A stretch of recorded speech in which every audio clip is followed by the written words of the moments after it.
All right, so get ready, because today we're going way beyond like the typical political back and forth. Mm-hmm.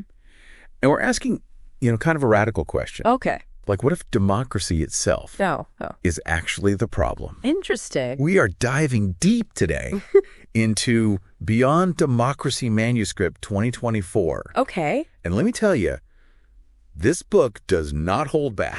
It really doesn't. It's fascinating how the authors, Carol Beckman and Frank Karsten, really kind of weave together their different perspectives to challenge the very foundation of how we think about governing ourselves. Yeah, and it's not your, typical left versus right kind of shouting match. No. This is for anyone who's ever felt like, their vote doesn't really matter. Right. Or that the will of the people is more like a slogan than reality.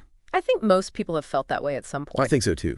For sure. So they start off by arguing that democracy has basically become like a secular religion. We have this blind faith in the democratic state as being the answer to all our problems. Yeah, like it's the solution. Right. And they even have this really powerful quote. Let's hear it. Democratic elections are the ritual by which we pray to the state for employment, shelter, health, security, education. Wow. So it really makes you think about, how we often look to the government for solutions without fully understanding the cost? It's true. We focus on the benefits. Yeah. What we get. But not really where it all comes from. Right. Taxes, of course. Obviously. But also, all those potential trade-offs. And unintended consequences. Yeah, maybe even like, government debt, a shaky economy. Exactly. And that's where the book really gets interesting. All right. They go on to debunk 13 common myths about democracy. Okay. And some of these are real eye-openers. Okay, I am ready. Hit me with myth number 1. Myth number 1, every vote counts. Okay. Now, on an individual level, this feels good. Right. It makes you feel important. Exactly. But statistically speaking, in these massive elections, the impact of your single vote is almost zero. Wow. It's like trying to steer a giant cruise ship by blowing on it. That's a bummer. It is a little bit. It really is. It makes you wonder if all that, effort to get people to the polls is even worth it. Well, that leads right into myth number 2. Okay. The people rule in a democracy. Okay. They challenge this idea, pointing out that in reality, special interest groups, lobbyists, and career politicians often have way more influence than the average voter. Okay. So the will of the people might not be as straightforward as we think. So it's more like rule by the people who know how to work the system. Pretty much, yeah. Okay, so that's disheartening a little bit. And then there's myth number 3. Okay. The majority is always right. Right. History is full of examples. I'm sure. Where popular opinion led to some pretty terrible outcomes. Yeah. Like what? Well, think about things like slavery. Oh, yeah. Or the persecution of minorities. These are all supported at some point by a majority at some point. That's a really powerful point. Yeah, it makes you realize that just because a lot of people believe something doesn't make it right, ethically speaking. No, it doesn't at all. And they dig deeper into how this emphasis on majority rule can actually undermine moral considerations. Interesting. They even compare it to mob rule. Oh, wow. In some instances where quantity trumps quality and ethical principles get lost in the chaos. Okay, so myth number 4. Myth number 4, democracy is politically neutral. Okay. To counter this, they point to the constantly growing code of federal regulations here in the U.S. And the explosion of laws and regulations in places like the Netherlands. They see this as a sign that democracy tends towards excessive government intervention, no matter who's in charge. Interesting. And what's interesting is they don't just focus on one side of the political spectrum. Right. They use examples from both left-leaning and right-leaning policies to show how this trend towards bigger government just seems baked into the structure of democracy. Interesting. They bring up the U.S. tax code, which had grown to almost 4 million words by 2010. Oh, my gosh.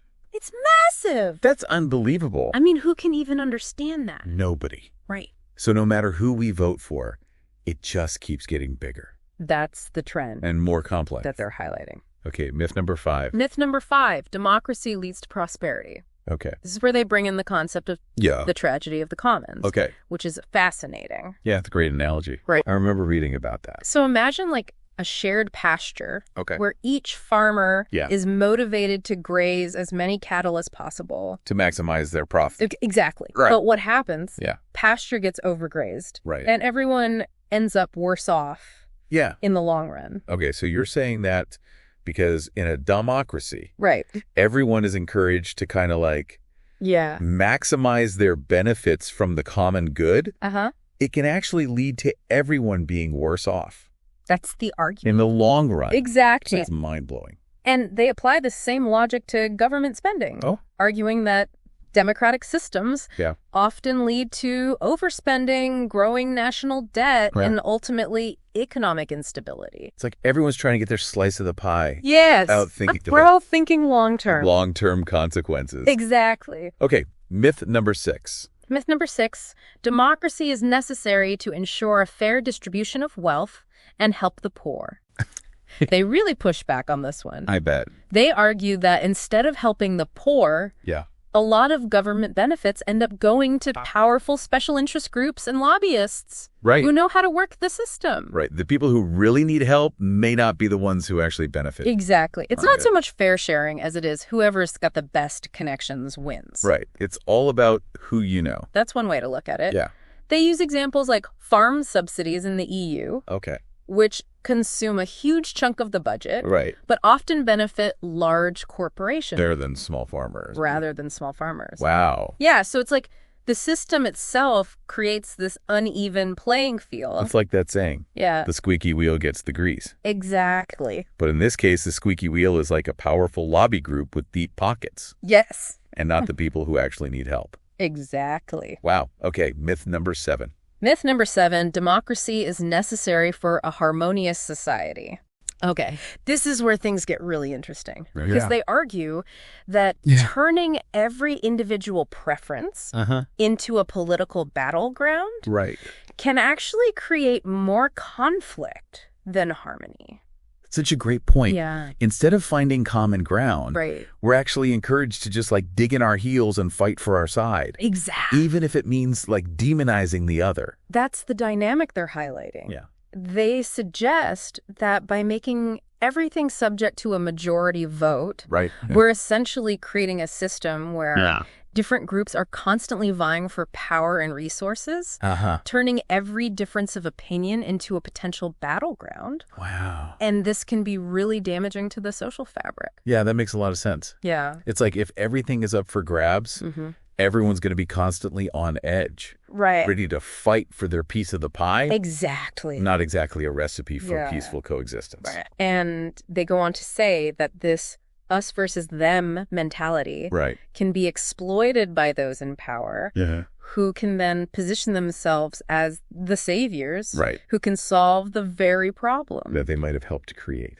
Oh, it's cynical. It's a pretty cynical view of how democracy can play out. Okay, so we're not just talking about a theoretical problem here. Yeah. They're saying this has real-world consequences. Real-world consequences. For how our societies function. And this is just the tip of the iceberg. They then go on to discuss the practical downsides of democracy in action, focusing on things like bureaucracy, a culture of dependency, and the unintended consequences of well-intentioned welfare programs. Oh, I am definitely ready to go deeper on those. Let's unpack some of those practical downsides next. Because they don't just critique democracy, they offer some pretty radical alternative solutions. And that's where things get really thought-provoking. Let's do it. So we talked about some of the myths surrounding democracy, but what about the downsides, like the real-world problems? Yeah, the stuff we can all relate to. Exactly. I'm ready to get into the nitty-gritty. Okay, well, they start with bureaucracy. Okay. The endless rules and regulations that seem to come with any democratic system. Yeah, for sure. And they argue that this actually stifles innovation and entrepreneurship. They even mentioned that the cost of federal regulations in the U.S. was estimated to be like $1.75 trillion every year. That is more money than I can even imagine. It's mind-boggling. And who's really benefiting from all these rules? Well, they seem to think it's the bureaucrats themselves. Like they become this whole class of people who benefit from keeping things complicated. Yeah, just more paperwork. More hoops to jump through. Exactly. And, bureaucrats are incentivized to maintain and even expand their power. Right. Which can lead to this never-ending cycle of more regulations and more paperwork and more hoops. Right. It's like they're building their own little empires. Exactly. Without much regard for how it affects everyone else. Yeah, and this kind of connects to another one of their points. Okay. What they call parasitism. Parasitism. And this is where things get controversial. A little controversial because they're talking about how government programs and special privileges can create a culture of dependency. Yeah, okay. And you can really see the author's libertarian perspective here. Have to through. They believe strongly in individual self-reliance. Okay. And they think that, government intervention often does more harm than good. Okay. And they argue that this parasitism goes beyond just individuals on welfare. Right. It extends to entire industries and organizations that become reliant on government funding and favors. It's not just people on welfare. Big corporations getting tax breaks. Exactly. Or even cultural institutions relying on government grants. Mm-hmm. It's this whole web of groups that benefit from the status quo. Yes. Even if it's not the best thing for society as a whole. They paint a pretty stark picture of a system where those with close ties to power can manipulate the rules to their advantage and create this kind of parasitic relationship. With the government? With the government, exactly. Okay, so then there's welfarism. Right. And I think this is something a lot of people struggle with because we want to help those in need. Of course. But they argue that even well-intentioned welfare programs can have unintended consequences. Absolutely.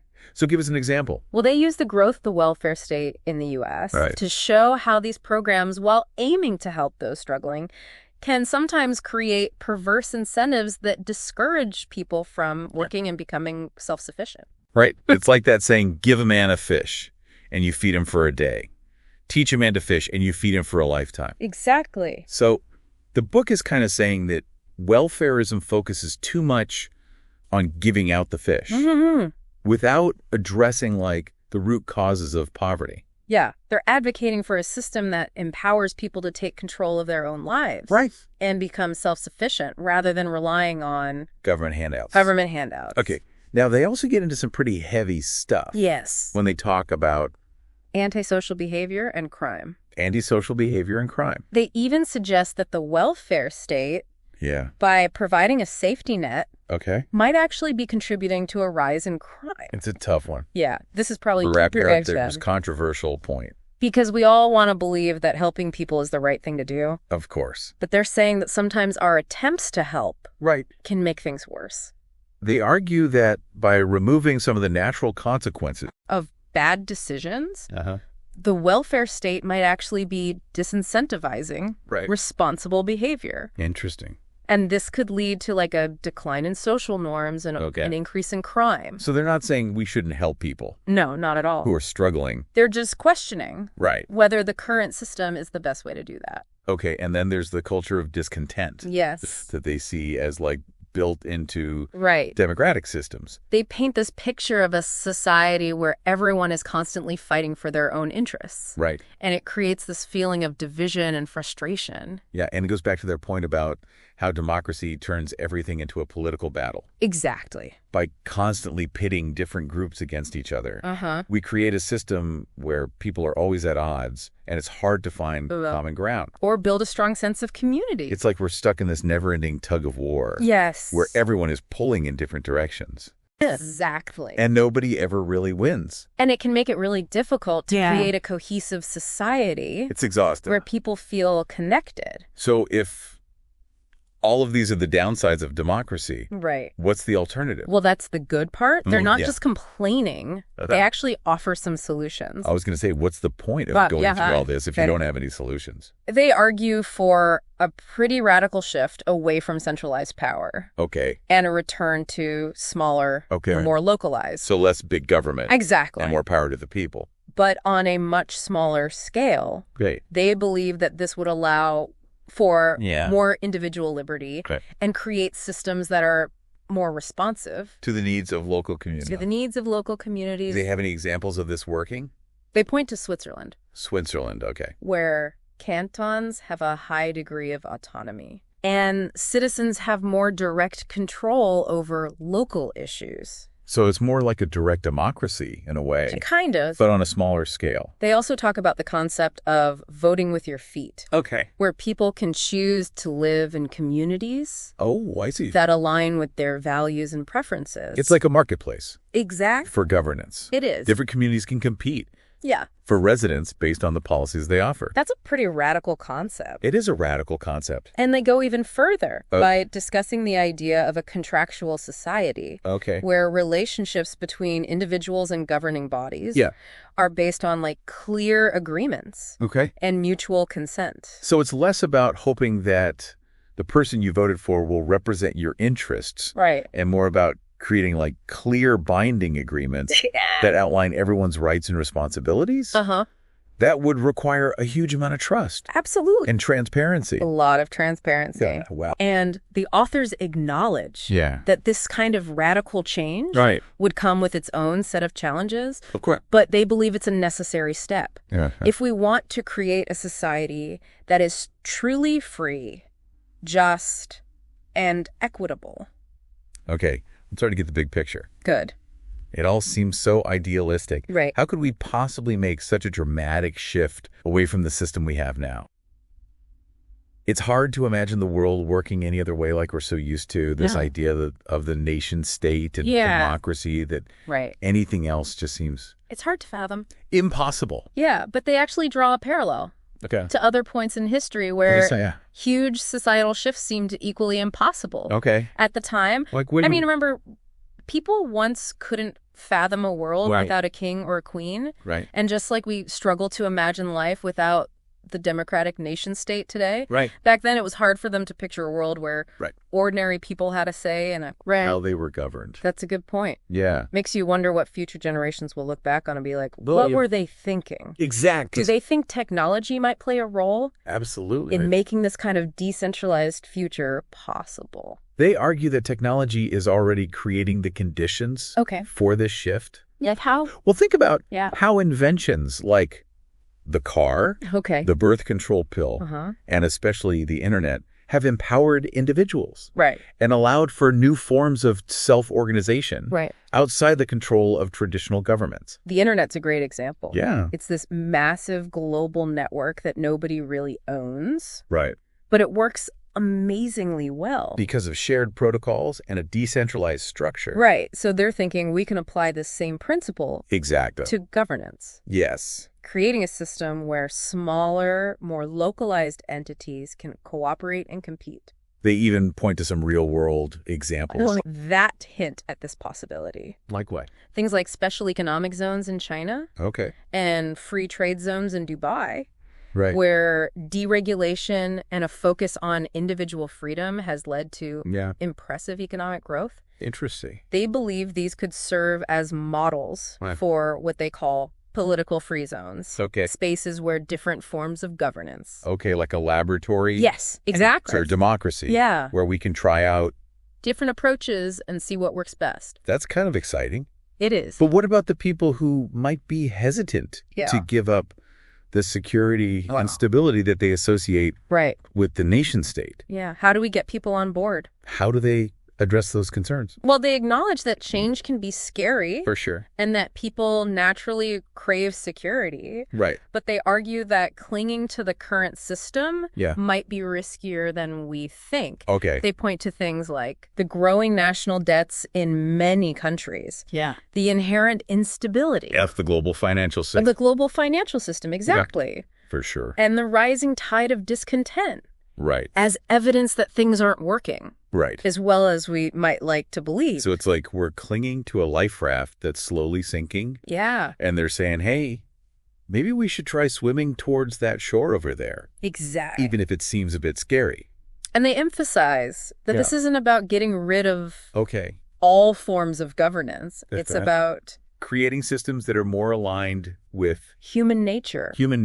Where individuals have more control over their own lives. Right. And communities can self-organize in ways that Work for them. Work for them. Well, this has been such a thought-provoking deep dive. It really has. I mean, they're really challenging us. To think differently. To think differently about how society could be structured. Yeah. If democracy isn't the answer, then what is this? They seem to believe that a system based on more individual freedom, less government intervention, and a return to more localized forms of governance might actually be the way forward. It's a bold vision. It's a bold vision, and it's definitely sparked a lot of questions for me. Me too. What about you? Well, they leave us with this final thought-provoking quote. Okay. It's time to free ourselves from the tyranny of the majority. We have nothing to lose but the chains that bind us to each other. Wow. Yeah. Powerful stuff. It is. This deep dive has certainly given me a lot to think about. It has. What about you? Definitely. What stood out to you from all these ideas? I think just challenging those assumptions that we have. We'd love to hear your thoughts. Yes. Until next time, keep diving deep and keep questioning everything